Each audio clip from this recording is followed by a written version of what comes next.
So far, we've covered the crafted items and upgrade recipes in Diablo 2, which you'll find linked below. Today, though, we're going to look at some of the more specific use cases. Basically, the type of cube recipes that you might not use as often, but are still worth remembering for the average player. First up is probably the one most people who watch pluggy streamers know about, and that's the red portal recipes. There's currently 5 in the game, the most well-known being the cow level, which is reached by combining Wurt's Leg and Home of Town Portal in the cube after beating the difficulty you're currently playing in. It's the most common, it's the one you can do regardless of where you're at or what version you're using. The other 4 are known as Ubers, and they're only accessible through mods such as Pluggy or by playing closed BattleNet.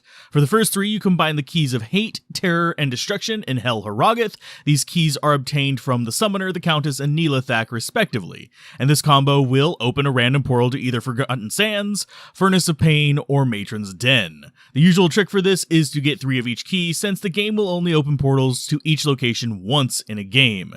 The reason you want all 3 is that Uber Duriel, Uber Iswal, and Lilith each drop different parts you need for access to the 4th portal, Uber Tristram. Uber Tristram being the key to getting a very sought after item called the Hellfire Torch. Next is one that most people don't recognize the usefulness of. It is the item repair formula. 1 Eld, 1 chip gem, and a low quality weapon, or 1 L and 1 chip gem and a low quality armor will change your cracked whatever into a normal version of its former self.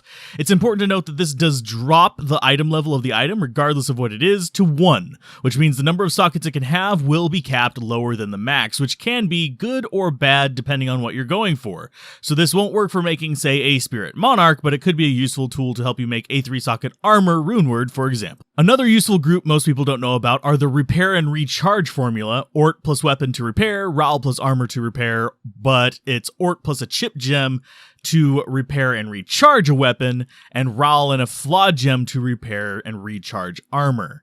Sadly, it doesn't work on ethereal items, but it's still handy for fixing up an expensive scepter or an item with burned out charges. I don't use these very often, but they do have a place and can definitely save you some money for gambling later. Not to be confused with repairing low quality to normal quality, this does not actually impact the eye level of the item. Fourth up is a perfectionist friend, the Item Stripper. Hell Rune plus Scroll of Town Portal and any socketed item. Yes, even runewords, and it will strip every item in the sockets, leaving the base item alone. It has pros and cons. One, it's great for re-rolling a rune word that you're trying to get perfect stats on, but it's also important to note it will destroy the items that were in the sockets, so it's best left for cheaper rune words like Spirit and Insight. It's usually better to just live with what you got on the more expensive rune words. Another handy use of this is rune word progression, for example, upgrading your Enlightened Armor to an Enigma if you just happen to be using a really nice Archon plate or Mage plate for it.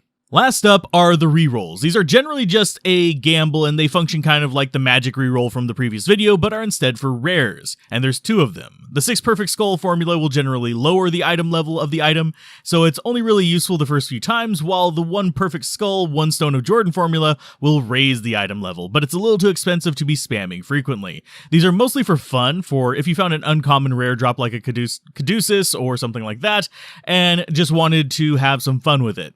Felt it was a good capstone for the second episode for the cube, and we will be covering some more recipes in the very near future. If I've missed a recipe you love, mention it in the comments and hit the like button if you found any of this useful, and stay tuned for the next cube video where we talk about those forgotten recipes that are oddly more useful for new players than seasoned veterans.